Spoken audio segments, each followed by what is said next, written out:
les Gallois nous les FDS. On est très humain. xam nga mooy humanité mooy. nit ki feebar bàyyi ko mu faju. nit ki nga xamante ne sonn na. da nga koy bàyyi mu faju. Le juge a ordonné sa mise à liberté provisoire. Quand même. amuñu ci problème pourquoi je dis amuñu ci problème te dafa war a def. bu ñu defaatul appel. parce que le président de l'Assemblée nationale am na lu mu fi defoon après lu ñu ko takkal El Malick Ndiaye du bracelet. oui. entre El Malick Ndiaye ak Farba kan moo gën a nekk jeune. c'est pas El Malick. El Malick oui. moom xale mën a takk bracelet ñu baal nga ñibbi. le vieux là. Comment il s'appelle le procureur tous les juges ils ont dit dañ koy mettre mise en liberté provisoire ñu bañ ko nangul. beneen bi il faut aussi rétablir un peu je dirais pas la vérité mais l'équilibre. sànq wax nañu aussi ñu ne Yacine Fall il est venu prendre la place du procureur. Elle n'est jamais sortie conférence de presse boo xam ne point de presse boobu mu def elle s'adressait aux bâtonniers parce que. avocats yi nga xamante ñoom ñoo doon waxtaan ak. non s'adresser aux populations aussi. aux bâtonniers. il faudrait suivre les débats il faudrait suivre aussi les sorties. parce que ñu defoon nañu émission boobu. il faut le dire aussi. pourquoi il y avait pas les procureurs. elle a joué le rôle de communicante politique. donc pourquoi procureurs yi ñëwuñu nekk wetam man lay mais moom waxul ak procureurs yi. bâtonnier bi la adressé wu. te moom la posé question. mais elle est venue charger Farba quelque part. est-ce que c'était son rôle. est-ce que c'était son rôle. xam nga aussi newoon nañ. mosuñu gis dans l'histoire du Sénégal d'habitude ñoom ñoo wax opposition moo wax. waaw mosuñu gis ministre bu génn. ne day wax à la place du en fait di wax ci des dossiers au niveau de la justice. man la léegi dañuy wax ban article moo wax ci droit code de procédure pénale ou bien code pénal kan moo wax ni ministre bi amul droit ministre de la justice amul droit génn. wax ci un dossier mais pas dans le fond mais sur la forme et laisser en fait la prérogative en tout cas article 11 bu code de procédure pénale. mosul tere loolu. mosu ko tere dinañ ñëw ci yow léegi. mooy daanaka mosu ko tere. c'est-à-dire que il faut lire ça mosul tere. ministre je le dis ici xam nga la ñu wax. li may wax ni ay juristes ñu ngi déglu ñëpp ñu ngi déglu nous on ne se prête pas de dire des choses qu'on ne maîtrise pas. Oui. Il y a aucunement sur le code pénal du début à la fin ou le code de la procédure pénale. fu ñu wax le ministre de la République le ministre du garde des Sceaux amul droit def point de presse pour éclaircir l'opinion publique. Très bien et s'adresser aux bâtonniers. Très bien loolu la sur la justice am na yenn points yoo d'accordul. point ma d'accordul déjà mooy fi mu ne. premier ministre mën na instruire alors que ci code de procédure pénale bi amul fenn fu ñu ne premier ministre mën na instruire tel ou tel.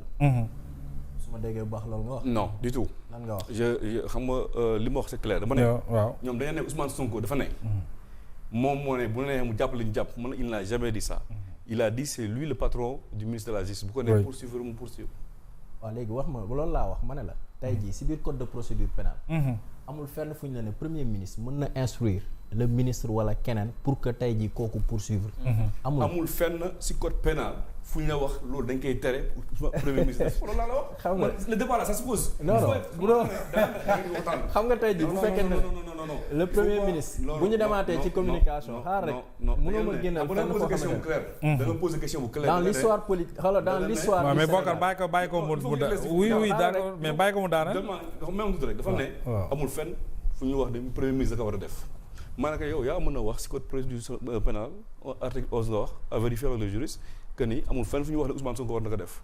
amul fenn fu ñu wax ne Ousmane Sonko tere nañ ko mu def ko. Très bien maintenant on le laisse développer oui. c'est-à-dire xoola amul fenn foo xam le premier ministre a un rôle. le premier ministre a un rôle. oui le ministre de la justice a un rôle. gis nga même sur le plan de la communication boo demee article 11 bu code de procédure pénale dañ la ne procureur bi en rapport ak li nga xamante ne moom mooy sa hiérarchie. mën na génn su fekkente ne dafa am ay lënt-lënt wala mu am ay genre comme mën nañ ko waxee nan laa ko mën a clameur publique et cetera pour mu leeral opinion bi pour ñu bañ a dugg ci ay supposition wala et cetera. loolu la code de procédure pénale bi wax. yaa ngi dégg. oui donc code de procédure pénale amul fenn fu mu gis ñu ne. premier ministre mën na instruire ki nga xamante ne moom mooy ministre am pour mu poursuivre et cetera et cetera. fenn xam naa lenn. waaw lenn moo am.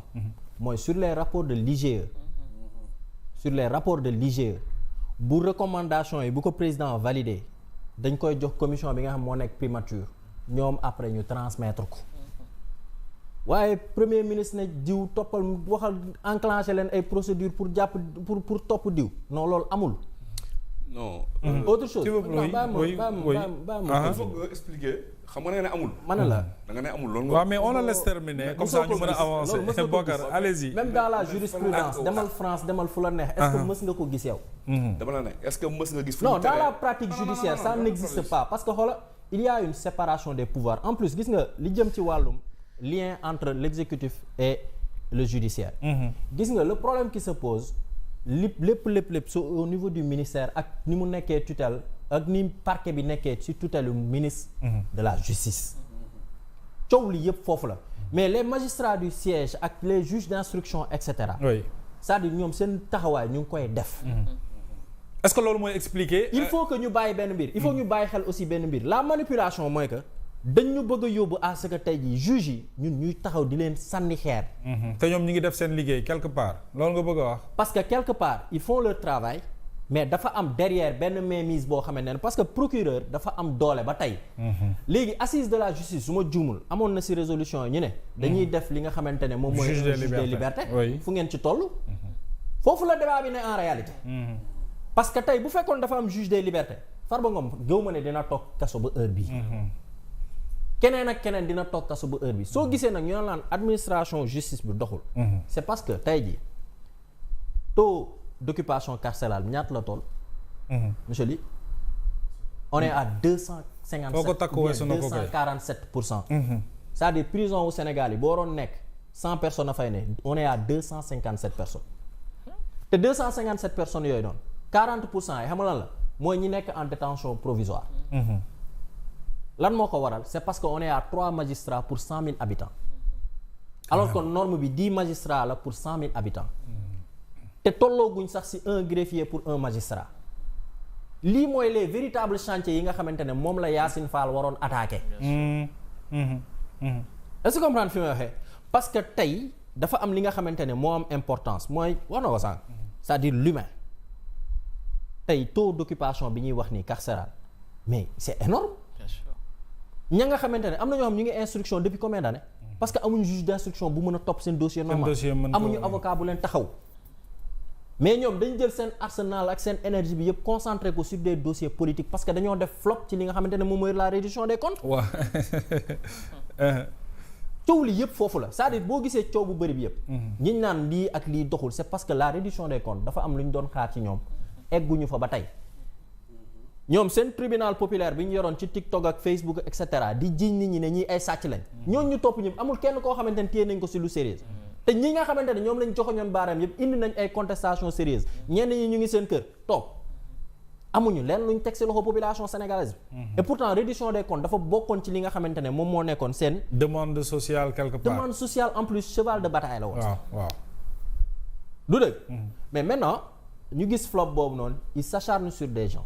Ousmane Sonko moo wax ne Farba Ngom li mu ko wax ñëpp dégg nañ ko. en campagne électorale li mu fi wax Mansour Faye ñëpp dégg nañ ko en campagne électorale li mu waxoon Ousmane Diagne ñëpp dégg nañ ko. le fait que tey jii mu mën a dugal li nga xamante ne moom mooy son révision wu kii nu mu tudd révision procès bi. mais loolu ñëpp comprendre nañ comment ça se passe. oui. léegi nag reste à savoir que la population sénégalaise li ñu war a def dëgg-dëgg taxawaay bi mooy renforcer.